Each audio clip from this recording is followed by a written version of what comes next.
శాంతమ్మ గారు అక్కడికొచ్చింది. మీరా tea cup ఆవిడకిచ్చేసి అప్పటికి గండం తప్పింది. తేలిగ్గా ఊపిరి పీల్చుకుంది. ఆవిడ టీ కప్పు అందుకుంటూ, తొందరగా ఉప్మా చెయ్యి, జీడిపప్పు కాస్త ఎక్కువ వేసి చెయ్యి అని చెప్పి వెళ్ళిపోయింది. ఈవిడికి కొడుకు ఉన్నప్పుడు ఇంకెవరు ఎలా ఉన్నా కనపడ్రు. ఒట్టప్పుడు తను కాస్త ఎలాగో ఉంటే 90 ఆరాలు తీస్తారు. 10 నిమిషాల్లో ఉప్మా తయారు చేసి టేబుల్ మీద పెట్టేసి వంటగదిలో ఉండిపోయింది. శేఖరాన్ని తీసుకొని శాంతమ్మ గారు వడ్డిస్తున్నారు. మీరా అక్కడి నుండి కదలట్లేదు. ఆవిడ పెడుతుంది. పిలిస్తే అప్పుడు వెళ్ళొచ్చు అనుకుంది. శాంతమ్మ గారు గిన్నెలో ఉప్మా ప్లేట్లో పెట్టింది. జగ్గులో మంచినీళ్ళు గ్లాసులో పోసి ఇచ్చింది. టీ పెట్టమంటావా అడిగింది. శేఖరం వెంటనే ఊ అన్నాడు.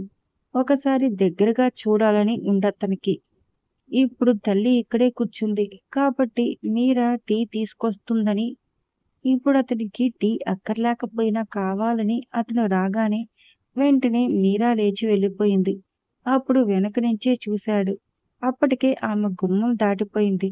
శాంతమ్మ గారు మీరాకి అక్కడి నుంచే చెప్పింది టీ పెట్టమని. శేఖరం టిఫిన్ తినడం పూర్తయింది.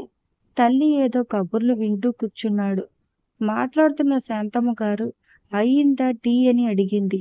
మీరా నుండి జవాబు రాలేదు కానీ మరో నిమిషానికి అక్కడికి వచ్చింది. తల్లి తనకేసి చూస్తూ మాట్లాడుతుండటంతో మీరాకేసి చూడ్డానికి ధైర్యం చాలలేదు. కానీ ఆమె టీ కప్పు మీద పెడుతుంటే రెప్పపాటు కాలం కళ్ళు తిప్పి మీరాని చూశారు. కోపాన్ని అంటుకున్న చూపులు, ముడుచుకున్న మొహం. మీరా శాంతమ్మ గారు చెప్పిన ప్రకారం వంట చేసి అన్ని రోజుల కన్నా తొందరగా ఇంటికి వెళ్ళిపోయింది.